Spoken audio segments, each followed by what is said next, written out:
Olá, sejam muito bem-vindos ao canal.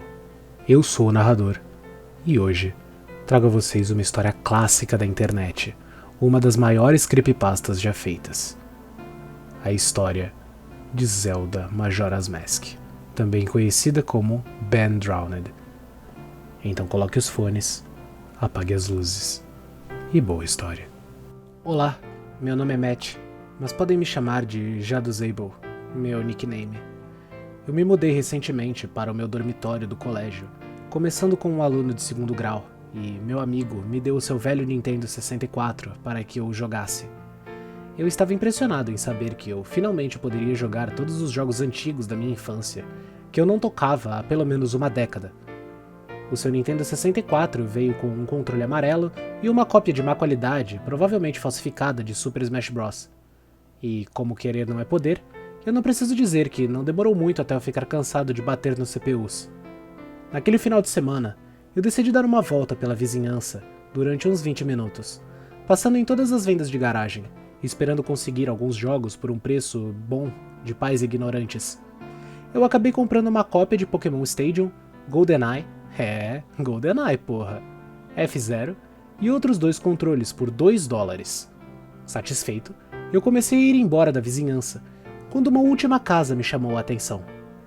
Ainda não sei exatamente porquê, mas algo meio que me arrastou pra lá. Normalmente eu tenho autoconfiança sobre essas coisas, então eu saí do carro e fui saudado por um homem velho. Sua aparência era, por falta de uma palavra melhor, desagradável. Isso era estranho, porque se você me perguntar por que era desagradável, eu realmente não vou conseguir te dizer porquê. Não aponto nada. Somente tinha algumas coisas nele que me deixava perturbado. Eu realmente não consigo explicar. Tudo que eu posso dizer é que, se não fosse no meio da tarde e não tivessem pessoas por perto, eu não teria me aproximado desse cara. Ele deu um breve sorriso pra mim e perguntou o que eu procurava. E imediatamente eu notei que ele era cego de um dos olhos. Seu olho direito tinha uma aparência meio que vidrada. Eu então fui forçado a olhar no seu olho esquerdo, tentando não ser ofensivo. Perguntei se ele tinha alguns jogos velhos de videogame. Eu já estava pensando em como me desculpar sobre toda a situação quando ele me disse que não fazia ideia do que era um videogame.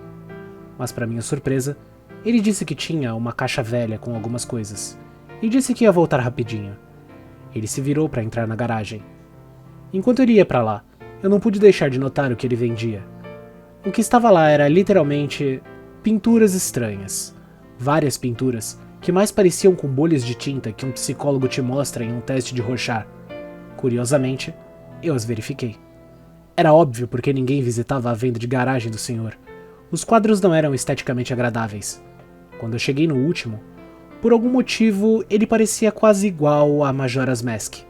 A mesma máscara em forma de coração com espinhos saltando para fora. Inicialmente, eu achei que era só porque eu esperava muito encontrar esse jogo nas vendas de garagem. Mas, em conta aos eventos que aconteceriam a seguir, eu não tenho mais certeza disso. Eu devia ter perguntado ao homem sobre isso. Eu queria muito ter perguntado ao homem sobre isso.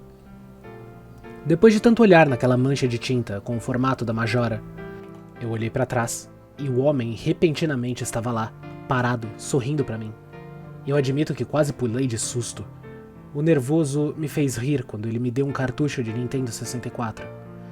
Era um cartucho regular inteiramente cinza, exceto que tinha escrito atrás Majora, com tinta permanente. Meu estômago gelou com a coincidência, e eu perguntei quanto ele queria pelo cartucho. O velho sorriu para mim e disse que eu poderia tê-lo de graça, que ele pertenceu a um garoto que era mais ou menos da minha idade e que não morava mais ali. Tinha algo suspeito quanto ao homem, mas eu realmente não prestei muita atenção, porque eu estava muito animado não só por ter encontrado o jogo, mas também porque era de graça.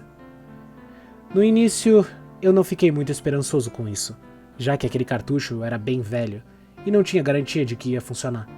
Mas então, o meu lado otimista me dizia que talvez aquela poderia ser a versão beta ou pirateada do jogo que eu queria tanto jogar, para trazer aquela sensação de nostalgia de volta. Eu finalmente agradeci o homem, e ele sorriu para mim, e me desejou tudo de bom dizendo, adeus então. Pelo menos, foi o que soou pra mim. No caminho voltando pra casa eu ficava desconfiado, pensando se ele tinha dito alguma outra coisa. Os meus medos se confirmaram quando eu coloquei o jogo, que para minha surpresa funcionou sem problemas. E lá tinha um save file nomeado simplesmente de Ben. Adeus, Ben, ele tinha dito. Eu me senti mal pelo homem. Obviamente um avô, e obviamente ficando senil. E eu, por alguma razão, fiz lembrar o seu neto Ben. Só por curiosidade, eu verifiquei o save. Só de primeira vista, dava pra ver que ele estava bem longe no jogo. Ele tinha quase todas as máscaras e 2/4 dos chefes derrotados. Eu também notei que ele usou uma estátua de coruja para salvar o seu jogo. Estava no dia 3, no Stone Tower Temple, com um pouco mais de 1 hora antes da lua cair. Eu pensei que realmente era uma pena ele ter chegado tão longe perto de zerar o jogo, mas que não queria terminá-lo. Eu criei um novo save file com o nome Link, como sempre, e comecei o jogo, pronto para reviver a minha infância. Para um cartucho tão simples como esse, eu me surpreendi como o jogo rodou bem. Literalmente igualzinho a uma cópia original do jogo, tirando alguns pequenos problemas aqui e ali, como texturas onde não pertenciam, flashes estranhos de filmes do jogo em certos intervalos, mas nada demais. Coisa normal de cartucho pirata. Porém, a única coisa que era um pouco perturbadora é que às vezes os NPCs não me chamavam de Link, e outras me chamavam de Ben. Achei que era um bug. Algum problema no cartucho que fazia com que os nossos saves se misturassem ou alguma coisa do tipo. Eu não entendo desse tópico. Isso meio que me assustou depois de um tempo. Até que pouco tempo depois, eu passei do Woodfall Temple e fui até os meus save files. E deletei Ben. Eu inicialmente pretendia preservar o save, em respeito ao dono original do cartucho, mas eu não precisava de 2 arquivos, principalmente bugando. Esperando que isso fosse resolver o problema, resolveu e não resolveu. Pois depois disso, os NPCs não me chamavam mais de nada. Tinha somente um espaço vazio onde meu nome deveria estar. Meu save ainda estava com o nome de Link. Frustrado e com muita lição de casa para fazer, deixei o jogo de lado por um tempo. Eu comecei a jogar o jogo de novo na noite passada, pegando os Lens of Truth e tentando completar o Snowhead Temple. Agora, os jogadores mais hardcores do Majora vão saber do glitch do dia 4. Para aqueles que não sabem, podem procurá-lo no Google, mas a ideia simples é a seguinte. Bem na hora que o relógio bater meia-noite do último dia, fale com o astrônomo e olhe pelo telescópio. Se você fizer isso corretamente, o relógio some e você tem mais um dia inteiro para terminar tudo o que você estava fazendo.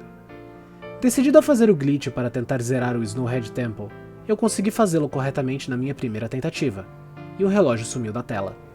Porém, quando eu apertei B para sair do telescópio, ao invés de ser saudado pelo astrônomo, eu me encontrei na sala do chefe Majora no final do jogo, a pequena arena encaixotada, encarando o Skull Kid flutuando logo acima de mim. Não tinha som, somente ele flutuando acima de mim e a música de fundo, que era a normal da fase, mas ainda assim, assustadora. Imediatamente, as minhas mãos começaram a suar. Isso definitivamente não era normal. O Skull Kid nunca apareceu ali. Eu tentei andar pela área, mas não importava onde eu ia. O Skull Kid sempre ficava me olhando, me encarando, sem dizer absolutamente nada. Nada acontecia, além disso, e isso continuava por mais 1 minuto. Eu achei que o jogo tinha bugado, mas já estava começando a ter dúvidas de mim mesmo. Eu já estava para apertar o botão reset do videogame, quando o texto apareceu na minha tela. You're not sure why, but you apparently had a reservation. Você não tem certeza por quê, mas aparentemente tem uma reserva. Eu instantaneamente reconheci aquele texto. Você recebe essa mensagem quando ganha a Room Key do Anju no Stockpot Inn. Mas por que ela apareceu aqui? Eu me recusei na mesma hora a acreditar que o jogo estava querendo se comunicar comigo. Comecei a navegar pela área novamente, procurando ver se foi algum tipo de botão ou alguma coisa assim que me permitiria interagir com alguma coisa dali. Até que eu percebi que eu estava sendo um idiota. Só de pensar que alguém poderia reprogramar um jogo desse jeito era absurdo. Até que, 15 segundos depois, uma outra mensagem apareceu na tela. E novamente, como a primeira mensagem, ela já existia no jogo. Go to the lair of the temple's boss. Yes or no? Ir para o covil do chefe do templo? Sim ou não? Eu parei por um segundo, pensando que deveria escolher como o jogo reagiria a isso. Quando eu percebi que não poderia escolher no, respirei fundo e apertei Yes. A tela mudou para um branco total, com as palavras Dawn of a New Day, o amanhecer de um novo dia, com o subtítulo I abaixo delas. O lugar para onde eu fui transportado me encheu com a sensação mais intensa de temor e medo que eu senti na minha vida. O único jeito de descrever o que eu senti ali é tendo um sentido inexplicável de depressão em uma escala muito profunda. Eu não sou uma pessoa depressiva, mas o que eu senti ali foi uma sensação que nunca imaginei que existisse. Foi uma presença muito retorcida e poderosa que parecia me encher com essa depressão. Eu apareci em algum tipo de versão Twilight Zone da Clock Town. Andei para fora da Clock Tower, como você normalmente faz quando começa o dia 1, somente para descobrir que todos os habitantes tinham sumido. O que o substituíram foi a sensação que tinha algo lá fora, na mesma área que eu, e que estava me observando. Eu tinha somente 4 corações e o Hero's Bow, mas nesse ponto, eu nem considerava mais o meu avatar. Eu sentia que era eu mesmo que estava em algum tipo de perigo.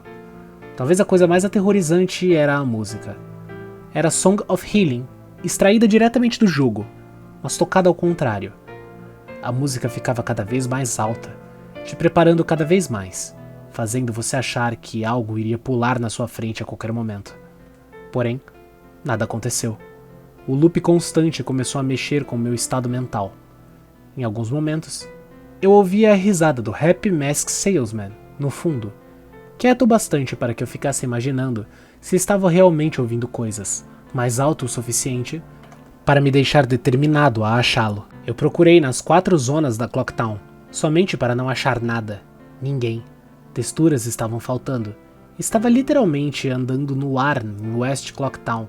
Toda a área parecia partida. Partida e sem esperança. Enquanto a Song of Healing, ao contrário, se repetia por provavelmente a 50ª vez. Eu me lembro de ficar sentado, no meio da South Clock Town, pensando e notando que eu nunca me senti tão sozinho assim em um videogame. Enquanto eu andava pela cidade fantasma, eu não sei se foi a combinação das texturas estranhas, da atmosfera do lugar, a música tenebrosa que um dia foi uma música pacífica e calmante, e que agora era algo distorcido e perturbador, mas eu estava literalmente à beira das lágrimas. Eu não tinha ideia por quê. Eu dificilmente choro, mas alguma coisa estranha e poderosa, uma sensação de depressão me deixava desse jeito. Eu tentei sair da Clock Town, porém, toda vez que eu tentava sair, a tela ficava toda preta e eu simplesmente reaparecia em outra área da Clock Town. Eu tentei tocar a minha ocarina, eu só queria fugir e definitivamente não queria mais ficar naquele lugar. Mas toda vez que eu tocava Song of Time ou Song of Sorry, um texto dizia: Your notes echo far, but nothing happens. Suas notas ecoam longe, mas nada acontece. Nesse ponto era óbvio que o jogo não queria que eu saísse, mas eu não tinha ideia por que ele estava me deixando preso ali. Eu não queria entrar nos prédios. Eu achava que eu seria muito vulnerável para o que me aguardava lá dentro. Não sei porquê, mas me veio a ideia de que se eu me afogasse no Laundry Pool, eu poderia reaparecer em outra área, deixando esse lugar. Então, eu corri na direção do lago.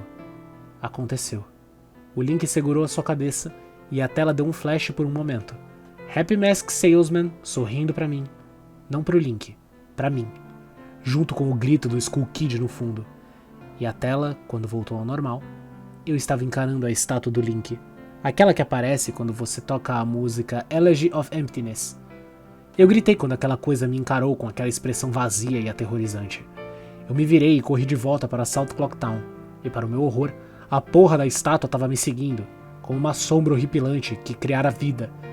Às vezes, em certos intervalos, uma animação da estátua aparecendo atrás de mim acontecia, como se aquela merda estivesse me seguindo, ou, sei lá, me assombrando. Nesse ponto, eu já estava à beira da histeria. Mas em nenhum momento a ideia de desligar o console passou pela minha cabeça. Eu não sei porquê. Eu estava tão ligado a isso. O terror era tão real. Eu tentei mexer na estátua. Porém essa merda literalmente reaparecia atrás de mim toda vez. Link começou a fazer algumas animações estranhas que eu nunca tinha visto ele fazer. Como retorcer os braços aleatoriamente, dar uns espasmos randomicamente, por exemplo. E logo em seguida, a tela dava um flash do Happy Mask Salesman sorrindo pra mim por um momento. Antes de eu ficar cara a cara com aquela porra daquela estátua de novo, eu acabei correndo para o fundo do Swordsmaster Dojo. Não sei porquê, mas o pânico e desespero que eu estava, eu só queria uma garantia de que eu não estava sozinho. Para o meu espanto, eu não achei ninguém lá. Porém, enquanto eu me virava para ir embora, a estátua me encurralou em um canto da área. Eu tentei atacá-lo com a minha espada, mas não tinha sucesso. Confuso e encurralado num canto, eu simplesmente fiquei parado olhando para a estátua, esperando ela me matar. De repente, a tela deu um flash do Happy Mask Salesman novamente, e do nada, o Link se virou para olhar para mim, do lado da estátua, ficando quase idêntico a ela. Os dois literalmente me encarando. O que sobrara da quarta parede foi completamente quebrado. Eu me via correndo para fora do dojo, completamente assustado e aterrorizado.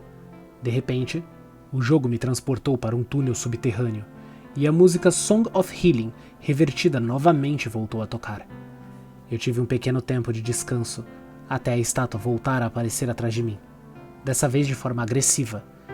Eu podia dar apenas alguns passos até ela aparecer novamente. Rapidamente, eu corri para fora do túnel e fui para Southern Clock Town. Enquanto eu corria sem rumo, completamente em pânico, de repente, um Red Dead gritou e a tela ficou completamente preta, até o título Dawn of a New Day e o subtexto aparecer novamente. A tela voltou a aparecer e eu me encontrava no topo da Clock Tower com o Skull Kid flutuando acima de mim, totalmente silencioso. Eu olhei a lua novamente, apenas alguns metros acima de mim, porém, o Skull Kid ficava me encarando com uma expressão aterrorizante e com aquela porra de máscara. Em uma tentativa meio desesperada, eu equipei o meu arco e flecha e atirei uma vez no Skull Kid. E eu acertei. Aquela animação dele levando dano aconteceu. Atirei mais 2 vezes, e logo depois da terceira flecha, uma caixa de texto apareceu, dizendo: "That won't do any good. Hehe. Isso não vai te trazer nada de bom. Hehe." E de repente, eu fui levantado no ar, levitado pelas minhas costas. E aí o Link gritou enquanto queimava completamente em chamas, instantaneamente o matando. Eu tomei um puta susto quando isso aconteceu. Eu nunca tinha visto aquele ataque ser usado por ninguém no jogo, e o Skull Kid não tinha esses poderes. Enquanto a minha cena de morte acontecia, com o meu corpo sem vida queimando, o Skull Kid riu no fundo da tela e mudou para um papel totalmente preto, apenas para me fazer reaparecer no mesmo lugar.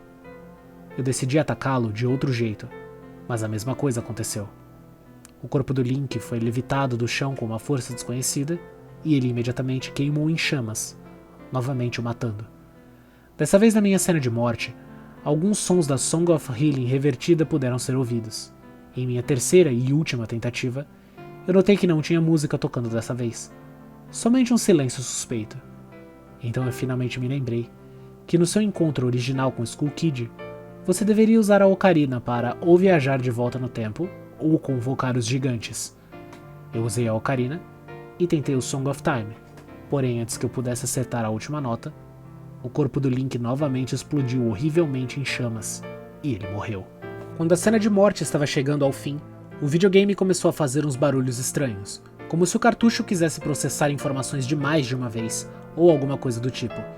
Quando a tela voltou a aparecer, era a mesma cena das primeiras 3 vezes, exceto que dessa vez, o Link estava morto no chão, em uma posição que eu nunca tinha visto antes desse jogo. Sua cabeça estava virada em direção à câmera, com o Skull Kid flutuando logo acima dele. Eu não conseguia me mover, não conseguia apertar nenhum botão. Tudo que eu podia fazer era olhar o cadáver do Link. Depois de mais ou menos 30 segundos, o jogo simplesmente mudou para uma tela preta com a mensagem: "You're met with a terrible fate, haven't you?" Você se encontrou com um destino terrível, não foi? Antes de te mandar de volta para a tela de título. Ao voltar para a tela de título, e agora começar tudo de novo, eu notei que o meu save file não estava mais lá. Ao invés de Link, ele foi trocado por outro save file, chamado Your Turn, sua vez. Your Turn tinha 3 corações, 0 máscaras e nenhum item. Eu selecionei Your Turn e imediatamente, quando o fiz, voltei para a cena do topo da Clock Tower, com o Link morto e o Skull Kid flutuando em cima de mim, com a sua risada repetindo novamente. Eu rapidamente apertei o botão reset do videogame, E quando o jogo carregou mais uma vez, tinha mais um save file adicionado, abaixo do Your Turn, intitulado Ben. O save file do Ben estava bem no lugar em que ele estava antes de eu ter apagado, também no Stone Temple, com a lua quase caindo. Eu desliguei o jogo nesse ponto. Eu não sou supersticioso nem nada, mas isso era muito fodido pra mim. Eu não joguei esse jogo hoje. Caramba, eu nem consegui dormir direito na noite passada. Eu ficava ouvindo Song of Unhealing revertida na minha cabeça e me lembrando da minha sensação de desespero enquanto eu explorava Clock Tower. Eu dirigi hoje por volta da casa daquele velho para fazer algumas perguntas, junto com um amigo meu. Nem fudendo que eu ia voltar lá sozinho. Apenas para achar uma placa de vende-se na frente do jardim. E quando eu apertei a campainha, ninguém estava em casa. E agora que eu estou aqui novamente, escrevendo o resto dos meus pensamentos e do que aconteceu, eu peço desculpas por ter algum erro gramatical. É que eu não tô dormindo bem nesses dias, eu tô aterrorizado por causa desse jogo. Ainda mais agora que eu tô escrevendo e passando por tudo de novo, uma segunda vez. Porém, eu ainda acho que há mais coisas por trás disso tudo. Eu sinto como se tivesse algo me chamando para investigar. Eu acho que Ben está por trás disso, mas não sei ainda por quê. E se eu apenas pudesse conversar com aquele velho misterioso, talvez eu pudesse achar uma resposta. Preciso de mais um dia para me recuperar antes de voltar a jogar o jogo. Ele já tirou uma boa parte da minha sanidade. Eu sinto isso. Da próxima vez que eu jogá-lo, eu vou gravar tudo o que acontecer. A ideia de gravar isso só me veio perto do final, então você vai ver os meus últimos momentos, inclusive o Skull Kid e a estátua. Isso eu vou colocar agora no vídeo.